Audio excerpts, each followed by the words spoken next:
This is the Ethanol Report, the industry podcast from the Renewable Fuels Association since 2008. I'm Cindy Zimmerman.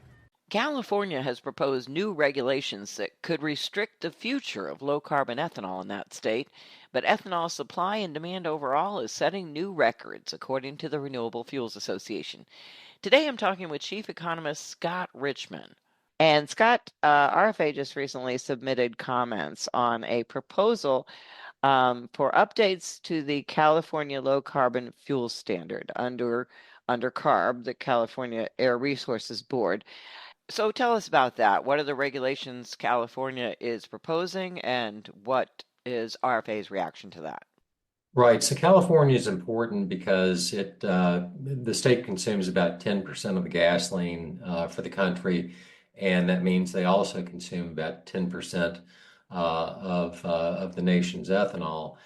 They have been going through some amendments to their low carbon fuel standard. LCFS credit prices have come down.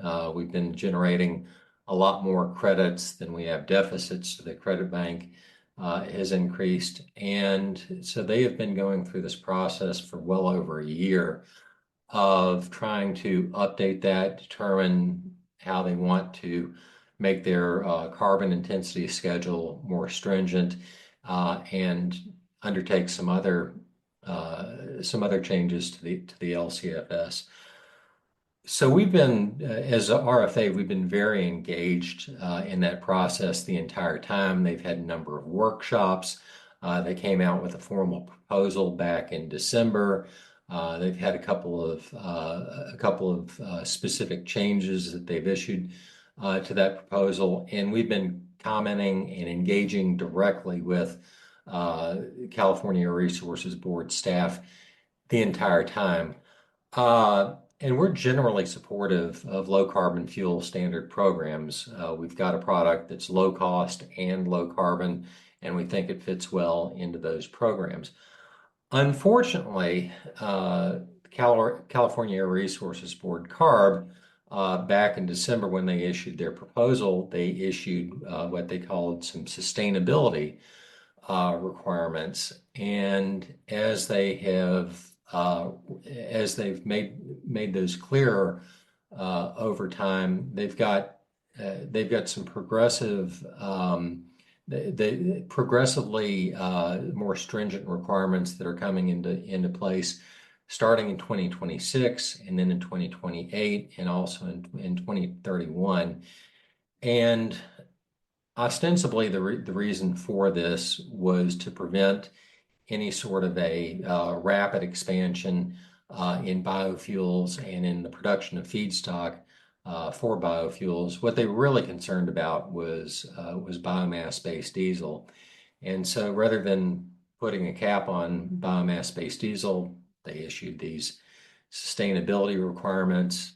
And then recently, even though they had issued the sustainability requirements, they put a cap on biomass-based diesel from soybean oil or canola oil, or actually sunflower oil, even though that's not really a significant feedstock. But we're getting caught up in it, and we have commented to CARB that number one, it's completely unnecessary for ethanol because ethanol is not expanding rapidly right now. We're in a mature growth phase right now. Secondly, these sustainability requirements that they've put in are completely unworkable. As an example, starting just in 2026, ethanol facilities will have to get shape files, these geographic information system shape files, for all the producers that supply them. And more concerning is that ethanol plants will have to provide an attestation that all the feedstock that they use comes from land that came into agricultural production prior to January 1st, 2008, and complies with all federal, state, and local permits and rules. And that's under penalty of perjury that has to be signed. And then it just gets more stringent from there in 2028 and in 2031. So, there might be some good intentions behind this, but it's just it's going to become more and more unworkable, and that's not something that we want to see happen. So we have continued to comment to CARB that these requirements are number one, unnecessary for ethanol, and number two, unworkable. And who knows whether they will listen to us in the end. It's kind of the 11th hour right now, but we wanted to go on record and be very clear to them about exactly what it's going to do. How would uh, these changes impact the current market in California right now? Like, for example, for E85, where, you know, they consume more E85 than anybody. How, would it impact that? I mean, they don't let you sell E15, but would it impact that huge market for E85? So there is a good news component to this. The overall amendments that they're putting into place uh, have already had the effect of raising LCFS credit prices.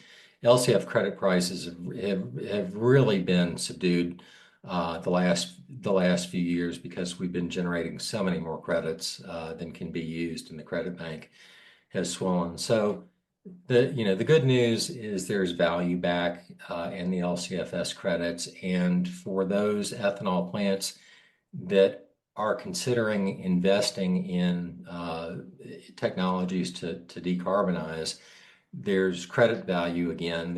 It appears that there's going to continue to be credit value as a result of these amendments. And so that does play into E85. Part of the reason E85 the economics of E85 had made so much sense out there, and E85 volumes have been growing, is because of that price of carbon out there. So with E85, unlike regular E10 gasoline out there, uh, you're getting a lot more low carbon content versus generating deficits on the petroleum side. So it's made E85 that much more attractive. We think that if the state would go ahead finally and approve E15, you'd see that sort of uptake for the same reason in E15. The problem is that at the same time that's going on, CARB is implementing these sustainability requirements, and they're also implementing what's called the Advanced Clean Cars 2 rule, which people might know better as a phase out of cars with internal combustion engine cars with internal combustion engines by 2035. So as you get these more and more stringent sustainability requirements, 2026, 2028, 2031, at the same time, you're getting a larger and larger share of vehicle sales that are going to consist of electric vehicles, and uh, you're going to constrain the fuel pool. So as all that happens, you've got a shrinking liquid fuel pool at the same time that you're making it more difficult for ethanol producers to sell in there. So that's the reason that we've really been coming out very directly and talking to CARB about the impacts of these requirements that they're putting on there, because we're very concerned about what it means over the intermediate term, 5 years out from now, 10 years out from now. Well, especially because ethanol producers are working on reducing their carbon intensity and getting to the net zero goal. But we've been having a really great year as far as both production, both supply and demand. Tell us a little bit about that. It seems like we're having a good year in ethanol. We are definitely having a good year. We had an absolutely outstanding year in 2023. Market conditions were very good. Uh, we had very high sustained margins during the year, and 2024 has been an excellent year as well. We are probably going to have the second highest production ever, only the second year ever to have above 16 billion gallons of production. And we had a record month back in July, about 1.4 billion gallons of production, the highest for any month on history. We had a couple of record weeks uh, in there. So things have really been firing on all cylinders. And the reason for the high level of production is that demand has been good.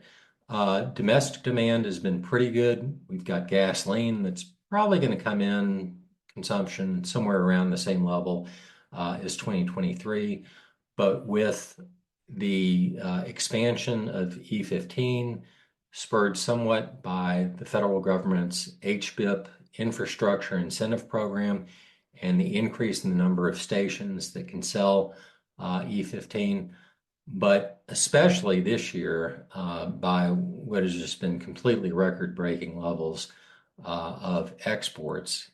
Our previous our previous record for exports, which was about 5 years ago, was just under 1.7 billion gallons. The way we're tracking right now, we could exceed 1.8 billion gallons. So we could break the previous record by at least 100 million gallons. So that combination of solid domestic demand and record exports has really been good for the industry. We used to hear a lot about the blend wall, the 10% blend wall. We don't hear that much anymore. And I know the blend rate has been above 10% for some time now. Do you anticipate keeping it at that level? Can it go any further with things like exports and higher blends? Or are we going to just stay at that rate? Or is it going to go down once we see more EVs? Well, the absolute level of consumption can be challenged by electric vehicles and by fuel economy improving in cars with internal combustion engines. But we do see the level of E15 sales continuing to expand. The federal government, as a result of the Inflation Reduction Act, has spent, now this isn't solely for E15 and ethanol, but for higher levels of biofuel blends, uh, they are in the later stages of awarding $500 million in infrastructure grants that is helping to significantly expand the number of stations where E15 is sold. So we're starting to get a decent amount of momentum. Ethanol for the last few years has been very competitively priced uh, versus petroleum gasoline, and so that just makes the economics of E15 work even better. We actually commissioned a study that looked at what would happen if California were to allow sales of E15. It's the last state that's out there that doesn't allow them. Consumers would save about 20 cents per gallon out there. Total savings could be as much as $2.7 billion per year. And to a certain extent, those sorts of economics are available wherever E15 is sold throughout the country. You tend to see discounts relative to regular unleaded gasoline. So we would expect that going forward, E15 sales will continue to improve. So we've got improving E15 sales. We've got good exports, especially to countries like Canada, like the UK, that have favorable policies toward ethanol. And then as we get a few years out, expanding production of sustainable aviation fuel domestically and internationally is another good opportunity. So we've got opportunities out there that offset the challenges that you mentioned in terms of EVs and fuel economy. Well, yeah, you talked about exports, and we're seeing exports of ethanol setting new records. But also, we just recently had the export exchange. You were there, And that mainly focuses so on distillers grains. It's more of a grains type of thing. But talk a little bit about that event. I guess this is about the 10th one or so that we've had every other year with U.S. Grains Council. Tell us a little bit about that event and what the export opportunities are right now for distillers grains. Yeah, so actually, exports of distillers grains are doing quite well this year as well. But you're right, Export Exchange, which is a biannual event, was held in Fort Worth a couple of weeks ago, and it brought together about 500 attendees. There were attendees from a number of different countries. Our partners in hosting the event, the U.S. Grains Council did a great job in beating the bushes and getting participants from a number of countries, notably including China, which relations with China have not been the best in recent years, and trying to get participants from there is a notable addition. But there were a number of countries represented. There were probably somewhere on the order of 400 people from overseas, and a number of them also did tours before or after the event, where they went to ethanol plants, they went to export facilities, and other locations around the country. But the thing that I noticed, in addition to the number of people and the range of countries that were represented, these were not people who were just coming and kind of having basic conversations and just starting to learn. We had some really good in-depth conversations in the hallways, and these are people that know the markets and are serious market participants. So hopefully it will result in business being done and continued increases in exports distillers grains. But it was a great event. How important would you say overall um, the export market is for the ethanol industry, both distillers grains and even distillers grains as a co-product domestically? How important is all that to the average ethanol producer? It's pretty important. So we on the ethanol side, we export about 10% of what we produce. It'll be more this year. We'll be exporting 1.8 billion gallons, possibly a little bit more than that, and we'll be producing 16 billion gallons, so more than 10%. Canada, over the last couple of years, last year, Canada alone took just over 600 million gallons. So that's basically six large 100 million gallon facilities worth of ethanol. It was the most to any single destination in a year ever. And they're 5 or 7%, running 5 or 7% above last year's volumes this year. I think as we see challenges related to sales of electric vehicles in places like California, and we see policies that are favorable to low carbon fuels in places like Canada and the UK and other countries. The export market's only going to continue to become more important for ethanol producers.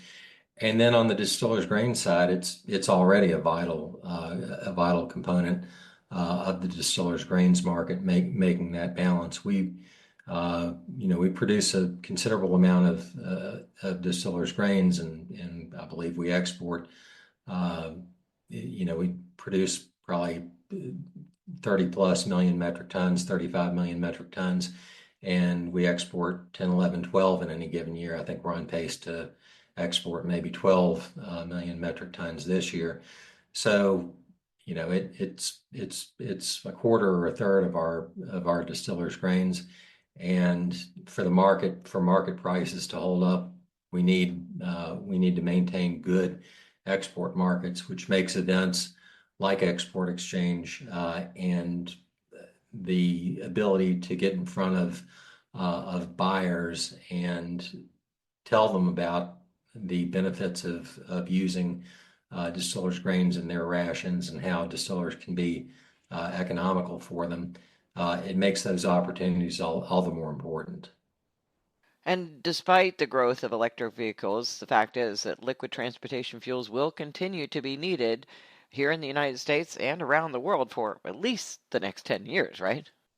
Yeah, we've got, even in the United States, we've got 250 million plus light duty vehicles. Same thing overseas. You've got increasing populations in a number of countries and an increasing awareness of the need for lower carbon fuels.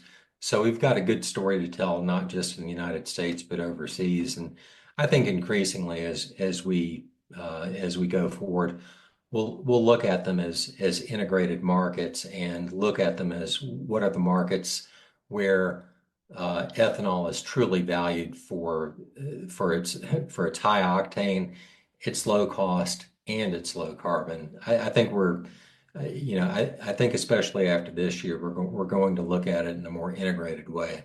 And that's it for this edition of the Ethanol Report. For more information on the Renewable Fuels Association and all things ethanol, go to ethanolrfa.org. Thanks for listening.